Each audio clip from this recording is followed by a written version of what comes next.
The fog came first.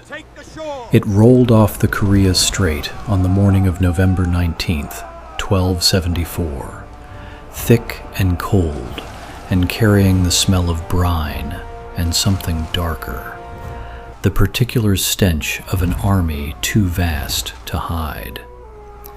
The island of Tsushima floated in that gray nothing, like a jewel dropped into a bottomless sea, its forested ridgelines barely visible, its fishing villages still quiet, the smoke of cook fires rising straight up in the windless pre-dawn and dissolving into the mist before it reached any height at all. Crows called from the cedar trees above the bay. A dog barked once in one of the coastal settlements and then stopped, as if even the animals had decided that silence was the only appropriate response to the morning. For a few final moments, the island breathed in peace. Then the lookouts saw it. Sails. Not dozens, not hundreds. 900 vessels filled the horizon from edge to edge. A floating city, a nation built on water, moving in terrible silence through the morning mist toward the shore. They came in formation, the larger warships forming the outer edges, the troop transports packed in behind them, the supply vessels and the engineering ships distributed through the mass of the fleet with the efficiency of an organization that had done this before on rivers and along coasts from central China to the shores of the Yellow Sea. Aboard those ships, an estimated 8,000 soldiers, maybe more. Mongol cavalrymen hardened by decades of conquest from China to Persia. Chinese infantry who knew how to storm walls and operate siege machinery and throw fire from a distance that would have seemed impossible to any Japanese warrior alive. Korean soldiers who had no choice but to serve, and who served with the particular efficiency of men who had learned to stop hoping for a different outcome. Sailors who had crossed worse waters than this and thought little of it. Waiting for them on the beach and in the forests and on the cliff tops above the shore were 80 samurai. 80. The mathematics of that moment should have decided everything before a single arrow was nocked. This was not a battle. This was a demonstration. This was an empire that had already swallowed China, crushed the Jin dynasty, absorbed Korea, and sent terrified envoys galloping all the way to the Abbasid Caliphate. An empire that had never lost a land campaign in living memory, whose name alone had caused cities to open their gates rather than endure what came to those who didn't. Arriving at the doorstep of an island nation it considered an arrogant, uncivilized afterthought. The Mongol Empire in 1274 was not a power among powers. It was the weather. It was the tide. It was the kind of force that does not negotiate with obstacles because it has never encountered an obstacle that negotiated back. But the 80 did not retreat. What happened on Tsushima on that fog-wrapped November morning was not just a military engagement. It was the first act of a drama that would determine whether Japan survived as an independent civilization, whether the samurai code of individual honor could endure against an enemy that treated war as pure, cold mathematics, and whether a chain of islands at the edge of the known world would be absorbed into the largest empire humanity had ever seen. The men who stood on that beach had no idea they were standing at the hinge point of East Asian history. They only knew what their code demanded. You do not run.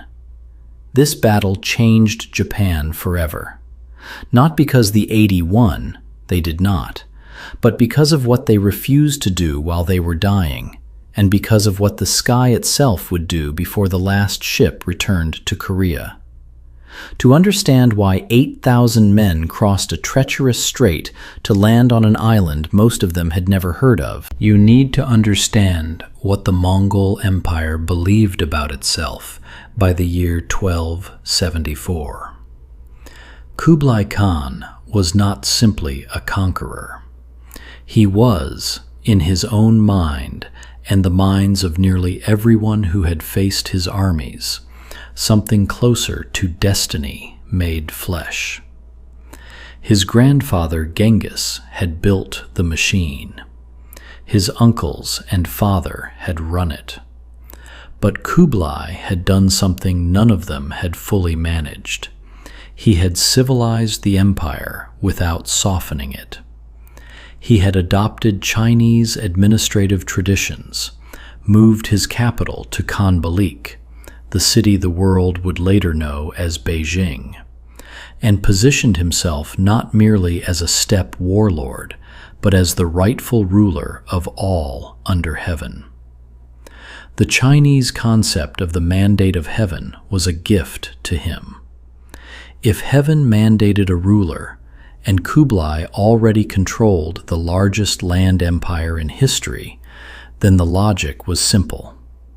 Everyone else was in rebellion against the natural order.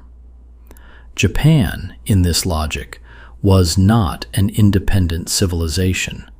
It was a vassal that had not yet been informed of its status. The Mongols had sent diplomatic missions to Japan beginning in 1268. 5 separate embassies made the crossing over 6 years, each carrying letters from Kublai Khan addressed to the King of Japan, a framing that already contained an insult, since Japan had an emperor, not a king.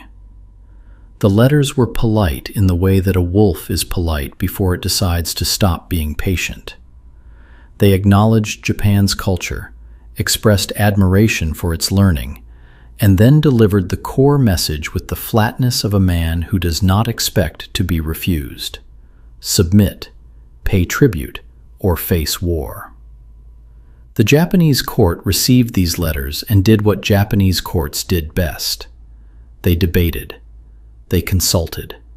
They escalated the question upward through layers of aristocratic deliberation, and then further upward to the regent who actually held power, a young man named Hojo Tokimune, who was 21 years old and who possessed, beneath his ceremonial calm, an absolute refusal to bend. The court sent no reply. Not a rejection, not a counteroffer. Silence.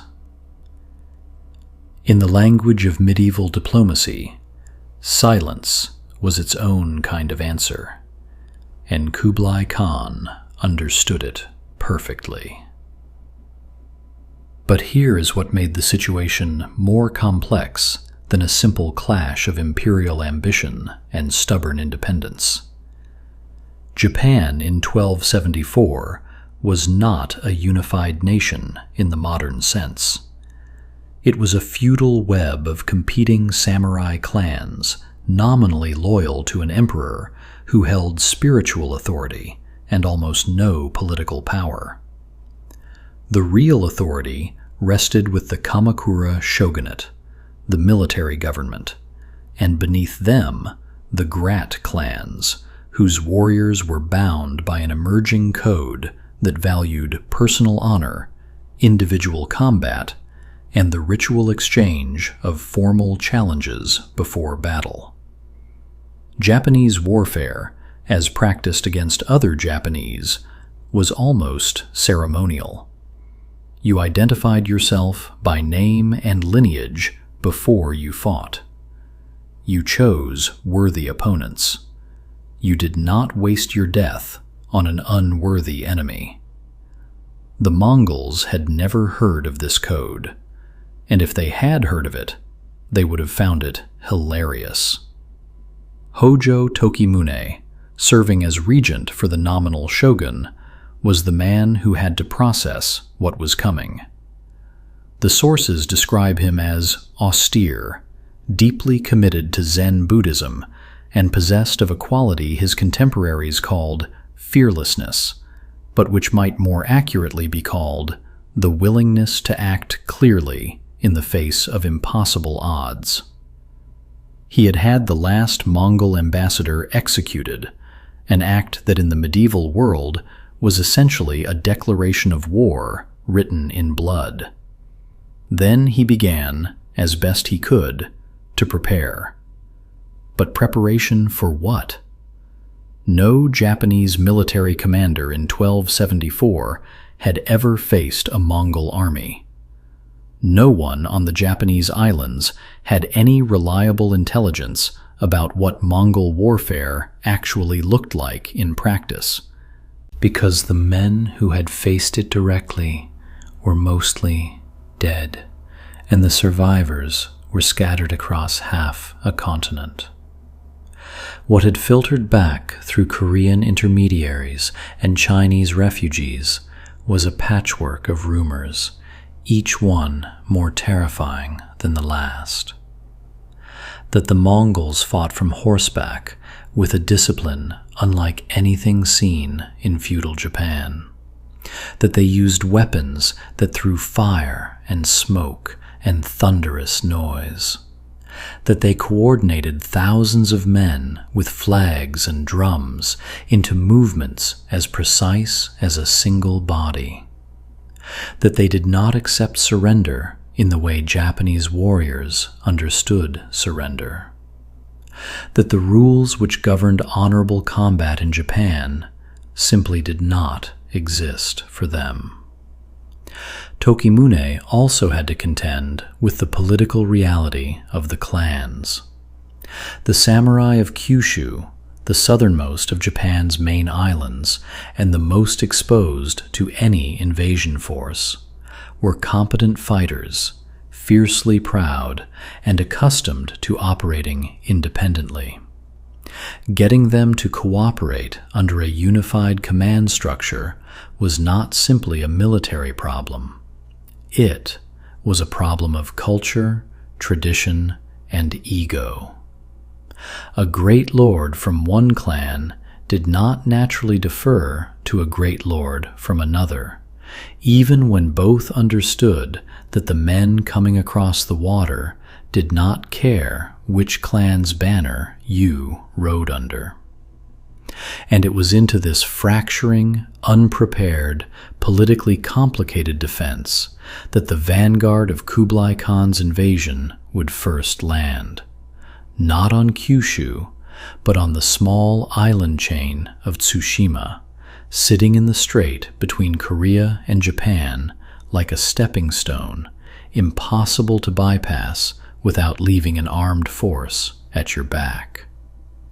Tsushima was administered in 1274 by a man named So Sukekuni.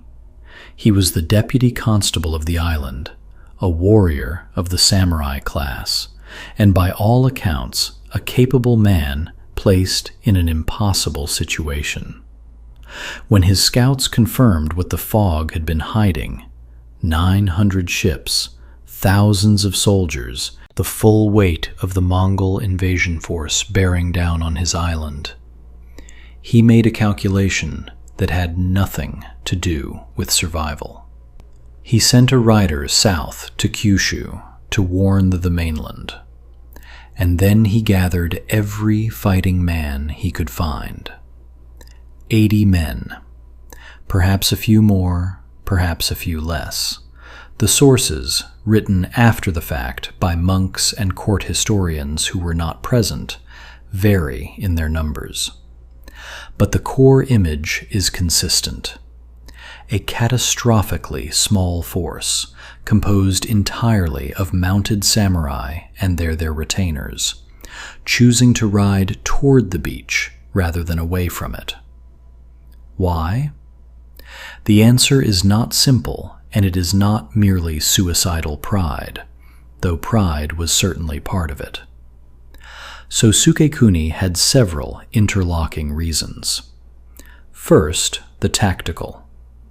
A defense in the forests and hills might slow the Mongols, cost them time, force them to fight an unfamiliar kind of terrain warfare rather than the open-field cavalry engagement they preferred. Every hour bought was an hour for the warning to reach Kyushu. Second, the political. Abandoning Tsushima without resistance would signal to the mainland clans that the samurai of the frontier had broken without fighting, which would corrode the will to resist before a single battle had been fought on Kyushu itself. Third, and perhaps most important, the spiritual. The samurai code as it existed in 1274, still forming, still finding its shape through practice and example, held that a warrior's death mattered. Not just the death, but the manner of it. You died in the place where duty placed you. You did not retreat from duty. So Sukekuni dressed in his armor. His men prepared their horses and their bows, and they rode toward the sea. The dread of what they were riding toward cannot be overstated, and to understand the battle, you must feel it for a moment. This was not a force they could reasonably hope to repel. They had no illusions about that. The Mongol army assembling on their shore had conquered kingdoms. It had broken the Jin dynasty of northern China, which had had millions of soldiers and walls that had stood for centuries. It had absorbed Korea so thoroughly that Korean soldiers now served in its ranks. It was moving with the confidence of a force that had never seriously doubted its outcome. Against this weight of history and iron and fire, 80 men on horseback rode forward. Not because they thought they could win, because they had decided that dying here, fighting, was better than surviving by fleeing. That is the context of Tsushima. Not tactics, not strategy, a decision about what kind of people the Japanese intended to be. The island of Tsushima is not a gentle place. It is long and narrow, roughly 70 kilometers from its northern tip to its southern shore, and almost its entire surface is consumed by steep, heavily forested ridgelines that drop in sudden cliffs to narrow coastal strips. There is very little flat ground. The bays and inlets that cut into the coastline create natural landing zones, but those landing zones are overlooked by high ground that channels movement into predictable corridors. A defender who knew the terrain could make a much larger force pay for every meter of advance. So Sukekuni knew this terrain in the way a man knows the house he grew up in. He had ridden these forest paths, hunted in these hills, grown up watching the Korea Strait form cliff tops where the wind hit you like a moving wall. The terrain was the only advantage he possessed, and he understood how to use it, at least against an enemy whose movements he could anticipate. The problem was that he did not fully understand the enemy. Japanese military doctrine in 1274 was built around the mounted archer, the elite warrior who combined horsemanship with the extraordinarily powerful Japanese longbow, a composite weapon of asymmetric design that could drive an arrow through light armor at range. Japanese battles had historically been decided by the exchange of arrows, followed by individual combat, with warriors calling out their lineage and challenging specific opponents. It was as much ritual as violence. It was a language of war that both sides spoke. The Mongol force assembling on his shore did not speak that language. The invasion army that had sailed from the Korean port of Masan in late October 1274, was a composite force drawn from 3 different military traditions. The core was Mongol cavalry, the finest light horsemen in the world, trained from childhood to fight from horseback, to shoot with precision at full gallop, to coordinate in units through a system of flag and drum signals that allowed thousands of men to wheel and reform with the fluidity of water. Supporting them were Chinese infantry, drawn from forces that had served the Yuan dynasty, experienced in siege warfare and the use of new technologies, including explosive projectiles packed with gunpowder, weapons that Japan had never seen. And filling out the ranks were Korean soldiers serving under compulsion, men who had more intimate knowledge of the crossing than anyone else, but whose loyalty to the invasion was roughly 0. The overall command of this force rested with 2 generals, the Mongol commander Holden and a Korean general named Hong Dagu, whose experience in the subjugation of Korea made him a practical expert in the kind of warfare required to break resistance systematically. They were not reckless men. They had a plan, and the plan was proportionate to what they expected. A small island with minimal organized resistance, taken quickly to establish a forward base before the main push toward Kyushu. In terms of weapons, the Mongol and Chinese soldiers carried composite bows, different from the Japanese longbow in design, but comparable in range, shorter and recurved, designed for use from horseback and tight formations, rather than the individual warrior's stance. They carried swords and spears and shields, arranged in infantry formations that worked together rather than as individual combatants. And they carried, in the holds of some of those ships, iron-cased projectiles packed with combustible materials, the ancestors of the hand grenade, weapons that did not kill primarily by impact, but by fire, and the particular terror of an explosion that announced itself with a sound like heaven breaking. The Japanese had no armor rated against this technology. Their lacquered wood and leather construction was designed to stop arrows and deflect sword cuts, not to absorb the concussive force of an exploding shell. And more importantly, their horses had never heard anything like it. So Sukekuni, preparing on the morning of November 19th, knew roughly what was coming. He had probably been watching the ships through the night, counting lights, estimating numbers, calculating in the only direction available to him. Not how to win, but how to cost them as much as possible before the end. His end. His force was organized along the lines of the standard samurai military unit of the period. Each mounted warrior came with retainers, foot soldiers, servants, and support men who would fight alongside, but not lead. The true fighting corps was the mounted samurai, armored and horse-skilled, each one representing not just a fighter, but a household, a lineage, a tradition of training stretching back through fathers and grandfathers.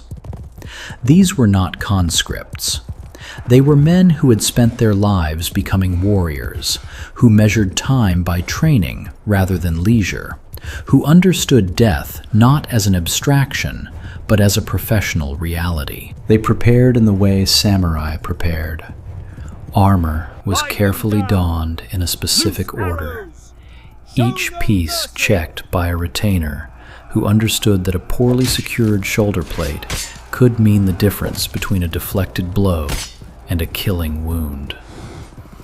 Bows were strung and tested, arrows sorted and arranged for quick access, horses checked, fed, calmed with familiar voices. There was no chaos in this preparation, and that absence of chaos was itself a kind of courage. The deliberate, methodical readiness of men who had decided that their work today would be done well, even though it was likely their last work. The night before the battle had been different. In the fishing village where So Sukekuni had established his temporary headquarters, the fires burned low, and the men gathered in small clusters against the cold. The Korea Strait in late November is not kind. The wind comes from the continent loaded with ice, and the fires you build to fight it never quite reach your bones. The men who sat around those fires were, underneath their armor and their code and their warrior identities, human beings who knew what morning was going to bring. Some of them prayed. The Buddhism that had filtered into samurai culture by 1274 offered a particular comfort. The idea that this life was a passage, that the attachment to survival was itself a kind of failure, that a clean death in honorable action was not tragedy, but fulfillment. A few of the men were almost certainly practicing the Zen-inflected disciplines that Tokimune himself favored.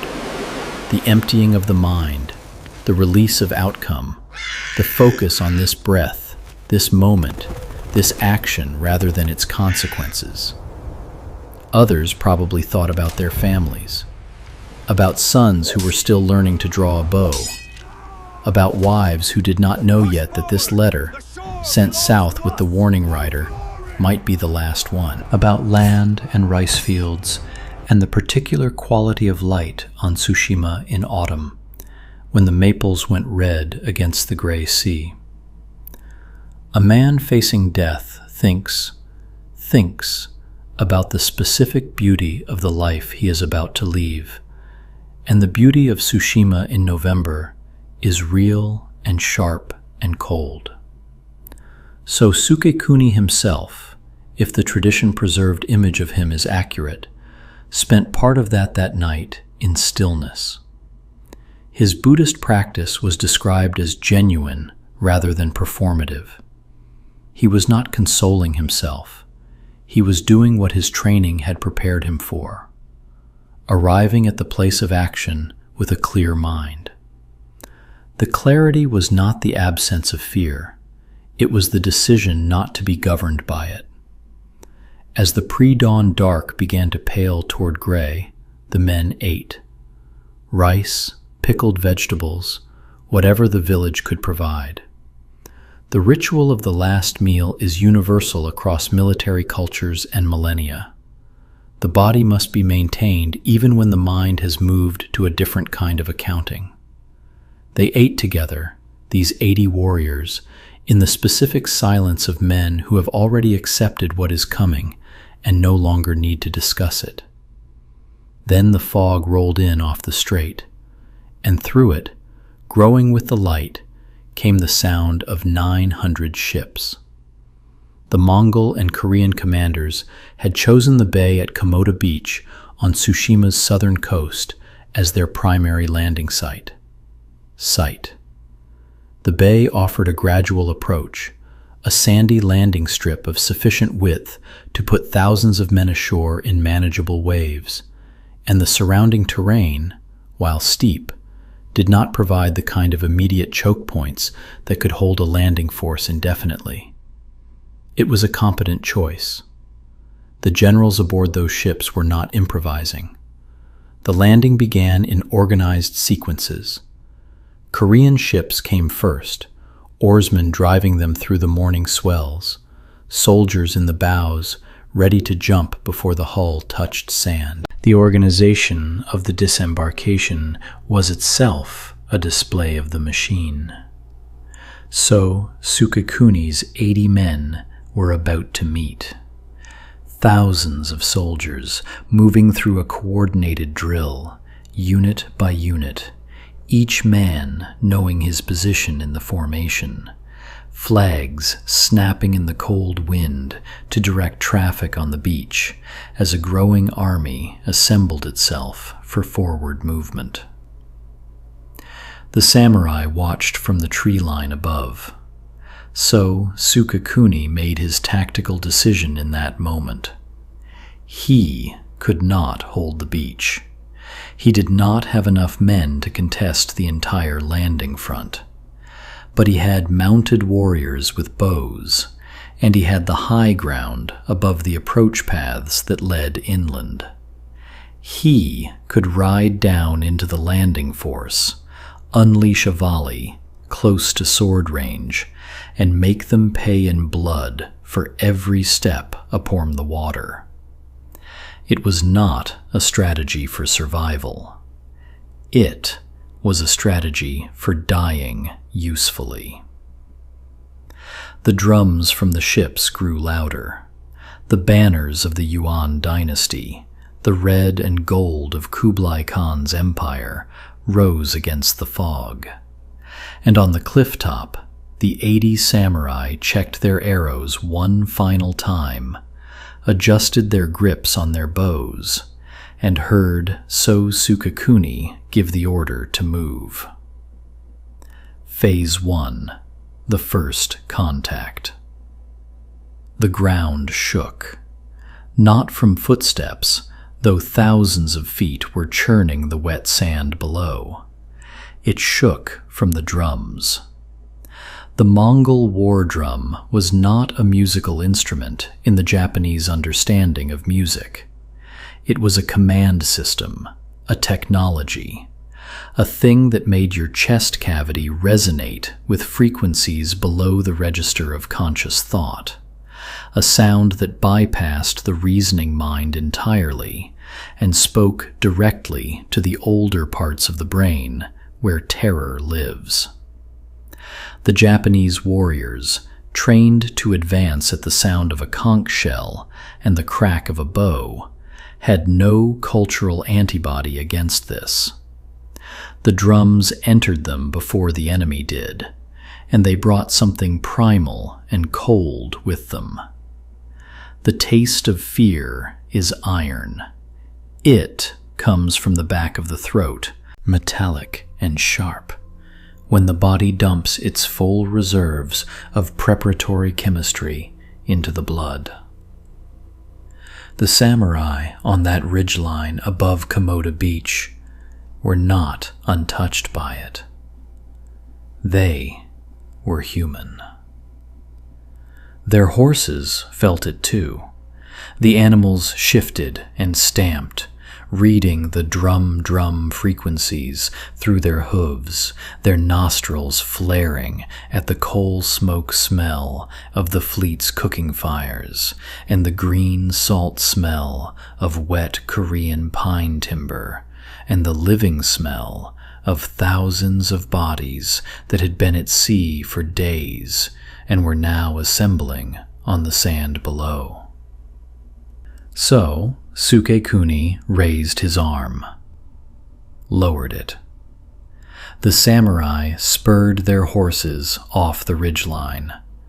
They came down the slope in the Japanese style, not as a unified charge, but as a spreading fan of individual warriors, each one galloping at an angle that would bring him into bow range while presenting a moving, angled target rather than a straight-on approach. This was technique. This was years of practice. Even here, even now, the discipline held. You could see it in the way each rider adjusted his angle without command, each one reading the terrain and the formation below, and making the micro-corrections of a craftsman who has done this thing so many times it has moved past thought into reflex. The first arrows flew from Japanese bows at roughly 200 meters. They were aimed well. The Japanese longbow, asymmetric, powerful, built for the mounted archer, could put an arrow through light armor at this range, with enough force remaining to wound seriously or kill. Several found gaps in the shields of the soldiers assembling on the beach and the forward ground. Men went down. The Mongol formation rippled, but it did not break. And then the drums changed. The Mongol commanders had seen cavalry charges before. They had seen cavalry charges form armies far larger than 80 men. Charges formed the great nomadic federations of the steppes, charges from the Jin cavalry that had been the finest horsemen in northeastern Asia before the Mongols consumed them. The response was trained into every unit: shields forward, archers to the flanks, close the formation, absorb. The front ranks of the landing force tightened into a wall of overlapping shields, and formed behind that wall, composite bows answered in volleys, not individual aimed shots, but mass releases, hundreds of arrows filling the air simultaneously, creating a zone of impact rather than a precision attack. The sound of that volley was not the individual whip crack of a Japanese bowman releasing his shot. It was a hiss, a collective exhalation, like wind through 1,000 reeds. So Sukekuni's men rode into that zone. Horses screamed. The first samurai fell. But they did not stop. They drove through the arrow storm to sword range, and at sword range, the samurai's individual skill was absolute. These were men who had trained with the sword since they were children, who could use it from horseback with a precision that infantry with shields could not easily counter. They cut into the forward ranks of the landing force, and the beach became chaos, but organized chaos, with the Mongol commanders already signaling with flags, already directing units to fold around the flanks of the small Japanese force, already moving to encircle. The Japanese numbered 80. The encircling force numbered thousands. So Sukekuni drove his horse straight through the front line and came out the other side in the middle of the landing formation. He was surrounded. The warriors with him were surrounded. They fought in every direction. The sounds at the center of that fight were intimate and terrible.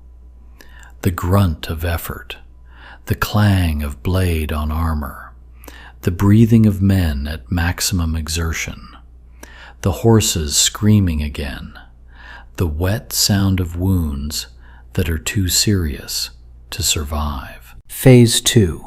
Fire from Heaven.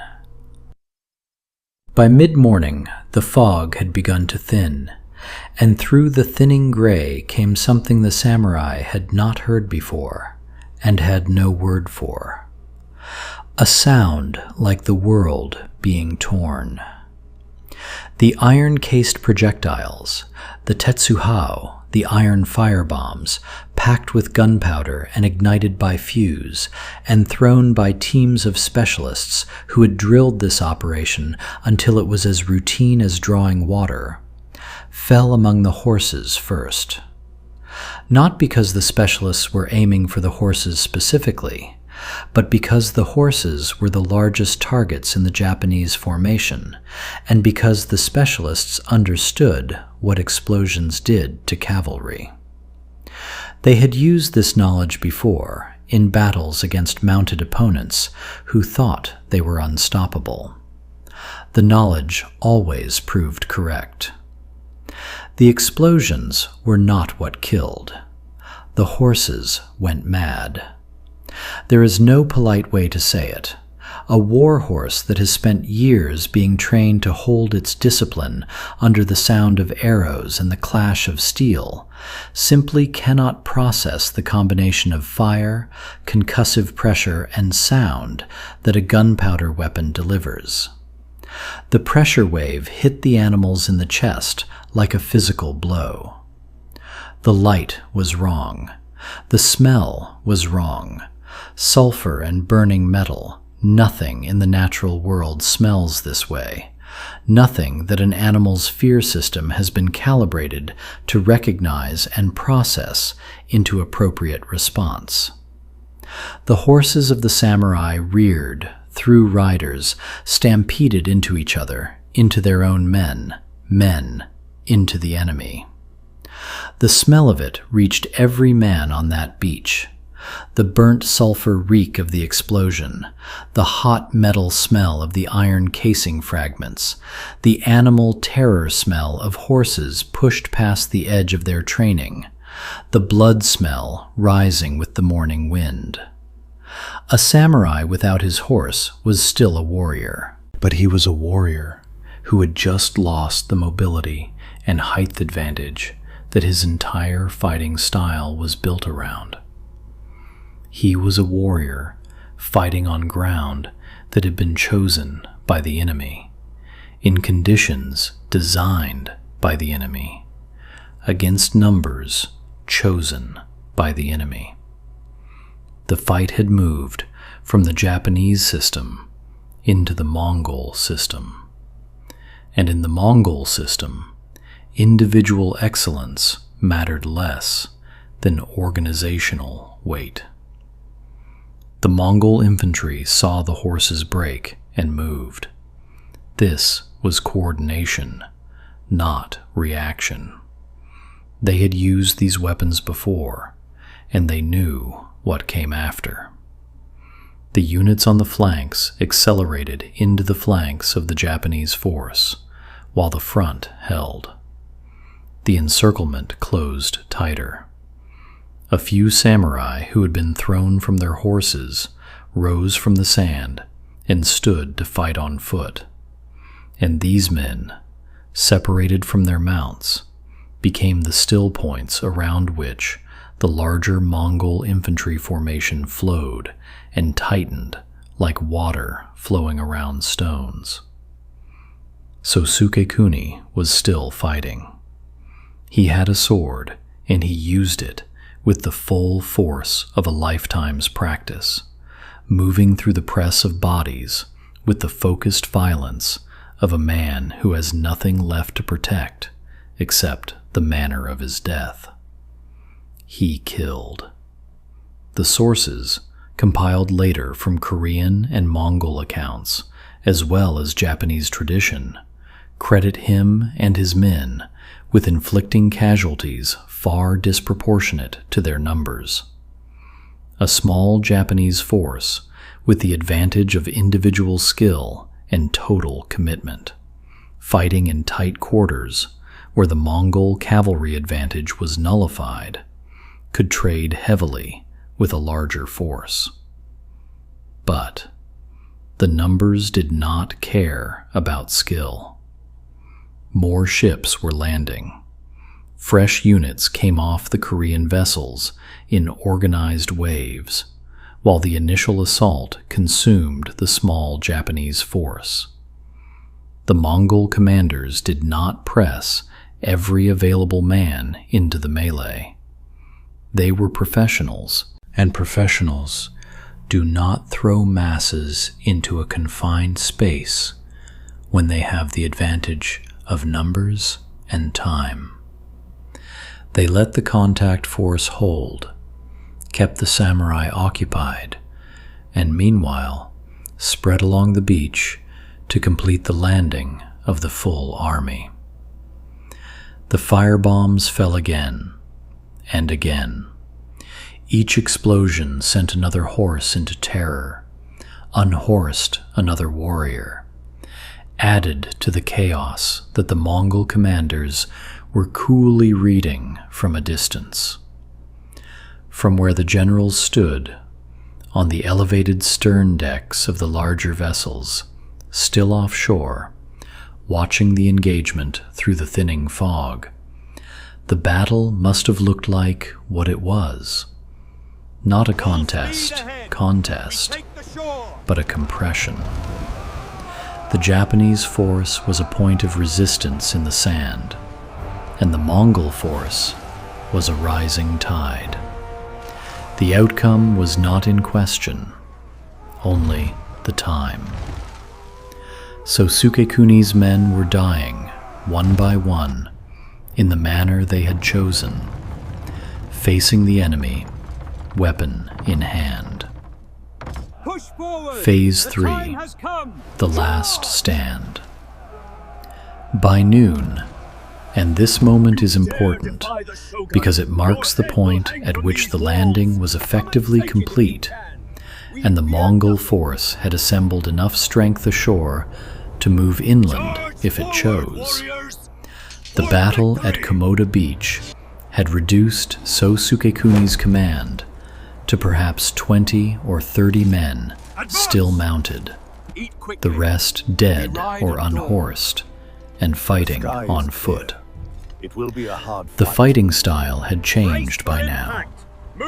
It was no longer a sweeping cavalry engagement. It was brutal, close, grinding violence in which the Japanese warriors, grievously outnumbered and surrounded, fought in small clusters around their lord. This was a kind of order, not the order of a battle plan being executed, but the older, more fundamental order of men who have decided to stand together. The retainers formed a ring. The lord stayed at the center, and they fed him space to fight, and they absorbed what came at him, and they died one by one, each death closing the ring tighter, tighter, each man who fell making the next man's position worse. There is a quality to the fighting that the Japanese sources hint at and cannot fully describe, because the men who could have described it did not survive to do so. But in other battles, in other sources from this era, there are accounts of what it is like to be the last small group standing in the wreckage of a defeat. And those accounts share a common texture, a strange, narrowed clarity. The broader situation stops mattering. The strategy, the politics, the question of how you arrived at this moment, none of it is present anymore. There is only the man in front of you, and the weapon in your hand, and the ground under your feet, and the breath in your lungs while you still have it. So Sukekuni's men fought in that clarity. The Mongol formations pressed in methodically. The drums directed the flanking units to continue moving inland, even as the central units maintained contact with the Japanese force. The operational priority was not to destroy these 80 men. They would be destroyed regardless. The operational priority was to complete the landing and begin the movement toward the interior of Tsushima. But the Mongol infantry pressing against the remaining samurai found that the men who were left were not men who were running out of fight. They were men who had already moved through the stage of death where fear is present, and into the stage beyond it, where only the action remains.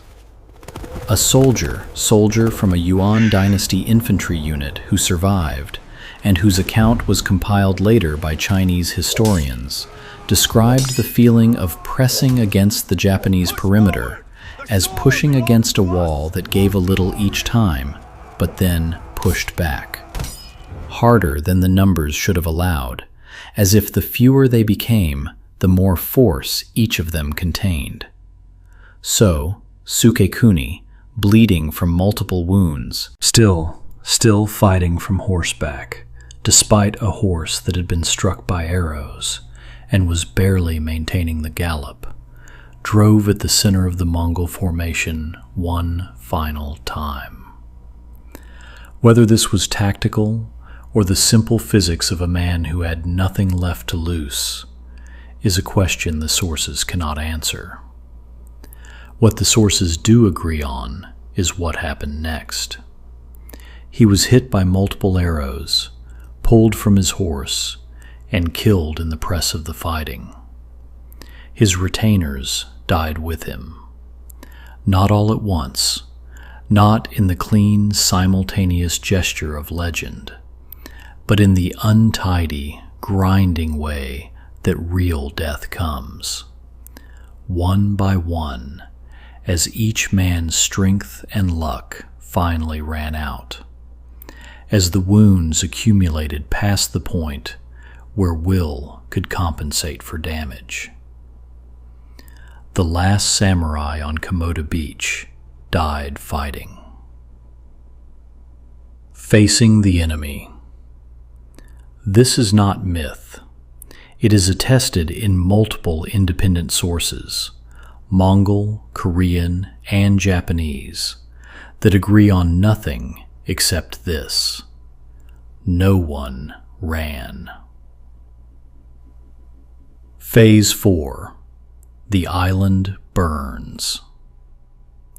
The Mongol advance inland did not wait for the Japanese resistance to be fully cleared. It moved as the beach was still being sorted, still counting dead and reorganizing units. Tsushima offered the advancing force its natural obstacles. The forest tracks between the coastal areas and the island's interior were narrow, overhung with branches, wet with November rain that had begun to fall by early afternoon. Mongol cavalry, so devastating on open ground, was less effective in these corridors. The soldiers who moved inland were primarily infantry, Chinese foot soldiers and Korean conscripts, moving in columns through the trees, with their shields up and their eyes scanning the ridgelines. There were no more samurai to contest these ridgelines. The 80 men at Komoda Beach had been the island's military force. The villages above the coast held farmers, fishermen, monks, women, children. Some fled into the interior, climbing toward the central spine of the island's mountains, where the terrain was too steep and the woods too thick for systematic pursuit. Others stayed, hoping that the invaders would pass through like a storm, rather than destroy what they found. The Mongol force was not in a mood for mercy.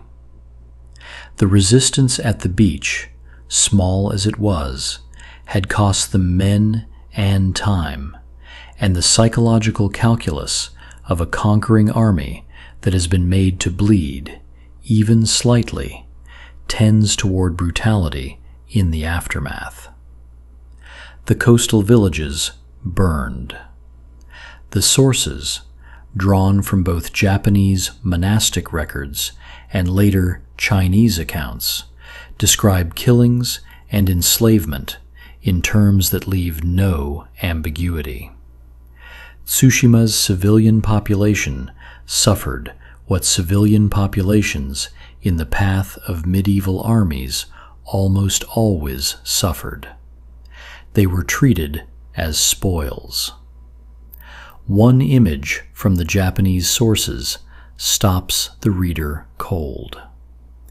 Women, unwilling to be taken captive, found a way to carry the practical knowledge of captivity with them into the situation. The accounts describe them piercing their own palms with bamboo skewers, so their hands could be bound to the sides of ships without the captors needing to hold them individually. a detail so specific and so terrible that the historians who encountered it a century later felt compelled to record exactly what it said about what those people were facing. By the evening of November 19th, the northern reaches of Tsushima were under Mongol control. The remaining Japanese forces, if any had been missed in the initial sweep, were in the mountains. The smoke of burning villages lifted into the cold sky. The warning rider, So Sukekuni, had sent to Kyushu, was already most of the way there. Phase 5. The push south. The Mongol commanders spent several days consolidating their control of Tsushima before moving south toward the neighboring island of Iki, which stood between them and their primary target, Kyushu. This pause was not uncertainty. It was logistics, resupplying from the fleet, establishing control of the island's main bay as a forward anchorage, conducting reconnaissance of the approach to Iki. On Iki, the situation was a smaller echo of Tsushima. The defenders there, roughly 100 mounted samurai under a commander named Taira Kagetaka, made the same choice as So Sukekuni. They rode toward the landing force rather than away from it. The Battle of Iki followed the pattern of Tsushima. The initial impact of the samurai charge met the Mongol formation. The iron firebombs broke the horses, the encirclement closed, and the defenders died. Taira Kagetaka survived the field battle wounded and retreated to his garrison building. He sent his wife and daughters ahead. The sources say he arranged for their deaths to prevent their capture, and then made his own end there, in the garrison, as the Mongol force came through the door. But here the Mongol advance began to slow. The news of the invasion was moving south faster than the fleet. The samurai clans of Kyushu, who had been warned by Tokimune's government to expect this and had not quite believed it would actually come, were now believing. The great lords of Kyushu were calling their retainers, equipping their warriors, calculating which beaches were defensible and which were not. The military response to Tsushima and Iki was not immediately a military victory, but it was a decision made in war councils across Kyushu, in castle halls where the firelight made the shadows jump and the armor of 1,000 samurai glinted, that the next battle would be fought differently. The Mongol fleet moved south and entered Hakata Bay on November 19th. Some sources say November 20th, the dating of these events remaining imprecise across the accounts. Hakata Bay was the gateway to northern Kyushu, the widest and most accessible landing ground available. And on the beaches around Hakata Bay, thousands of samurai were waiting. The samurai of Kyushu had had days to prepare. They had built earthworks on some stretches of beach. They had coordinated in ways that the clan system did not usually permit. And they had drawn from the reports of the survivors fleeing north from Tsushima and Iki. A critical tactical lesson. Meet the Mongols on the beach, before they can fully form up, before the drums can establish their rhythm, before the encirclement can begin.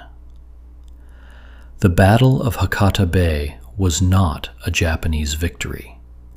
It was something more complicated and more consequential. A fighting draw that demonstrated the limits of the Mongol force, exposed the vulnerabilities in both tactical systems, and ended not with a Japanese triumph, but with the weather. The storm hit in the night.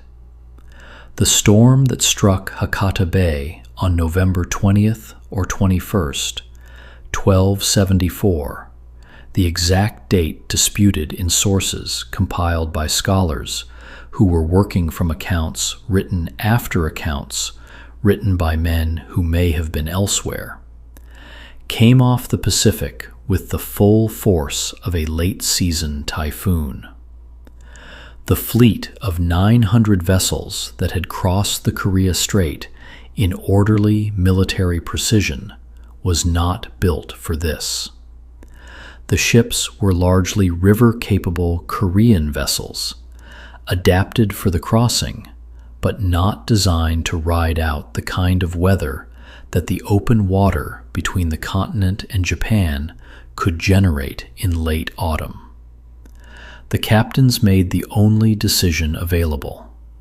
They recalled whatever forces were still engaged on shore, cut the anchor ropes of ships that were dragging, and tried to make sea room before the full weight of the storm arrived. Some ships capsized at anchor. Others drove onto the beach. Others collided in the darkness and the chop, hulls staving in, men going into water cold enough to kill in minutes. The morning revealed what the night had hidden. The Japan Sea gave back an army. Bodies washed onto the beaches of Hakata Bay and Tsushima in the days that followed, tumbled by the surf, stripped of weapons and armor by the water. The Japanese sources speak of the dead without specific precision, which is the honest position. No census was taken, no careful accounting made, because the people doing the counting were Japanese, and their access to the Mongol and Korean side of the ledger was limited. Chinese sources compiled later under the Yuan dynasty estimated the fleet's losses at somewhere between a third and a half of the entire expeditionary force. 13,000 men dead by some counts, perhaps more. Of the 900 ships, 200 were destroyed or sunk in the storm. It was not merely a military setback. It was a catastrophe. The commanders, Holdong and Hongdagu, survived. They had been on the larger flagship vessels, which had more chance of riding out the weather. The lower-ranked soldiers, the Korean conscripts and the infantry packed into the troop transports, had no such structural advantage. They died in proportionally enormous numbers. So, Sukekuni's body was recovered from Komoda Beach. The Japanese sources identify him not by any particular physical mark. There is no record of his identifying features, no gap in the teeth, no old scar, but by his armor, which was distinctive and known. He was given the burial appropriate to his rank. The surviving population of Tsushima, emerging from the forests and the mountain refuges where they had weathered the invasion, conducted whatever mortuary rituals the circumstances allowed. The battlefield itself in the days after was a particular kind of desolate. The beach at Komoda was strewn with broken equipment from both sides, Japanese arrows and Mongol arrows together in the sand, the iron casings of exploded firebombs half buried by the tide, the scattered hardware of the landing operation abandoned when the fleet was recalled.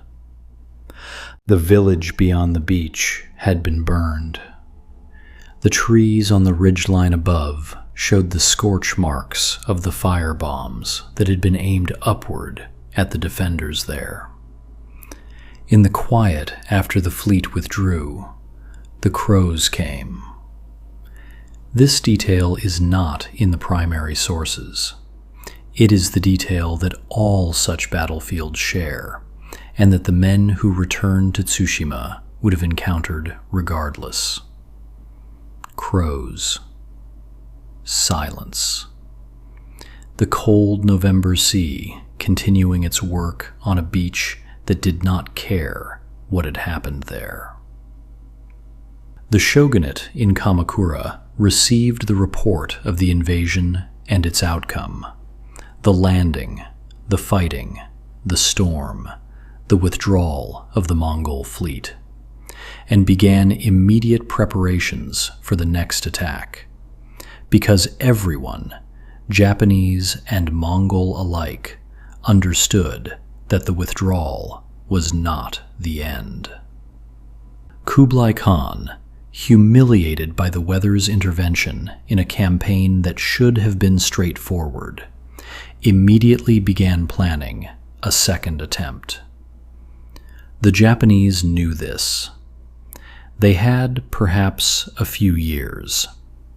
Tokimune ordered the construction of a stone wall along the beaches of Hakata Bay. It was built over the following years, a curving defensive line of rough-cut stone intended to prevent the kind of beach landing that the Mongols had used.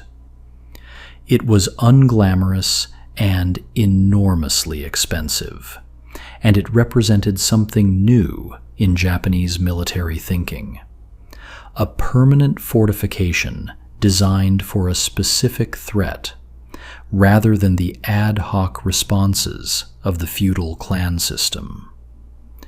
Japan was, for perhaps the first time, thinking defensively as a nation rather than as a collection of competing lords.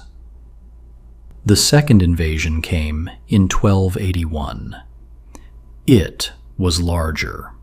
Over 140,000 soldiers, 2 separate fleets converging on Kyushu in a coordinated pincer movement. The stone wall slowed the landing forces. The samurai fought along the wall in rotating shifts. The stalemate held through the summer, and then the storm came again. Another typhoon, larger than the first, descending on the invasion fleet at anchor in Hakata Bay and the surrounding waters. The destruction this time was total. Of 140,000 soldiers, Japanese sources claim fewer than 30,000 made it home. The fleet was gone. The Japanese had a name for these storms afterward: kamikaze, the divine wind. Kublai Khan never tried again.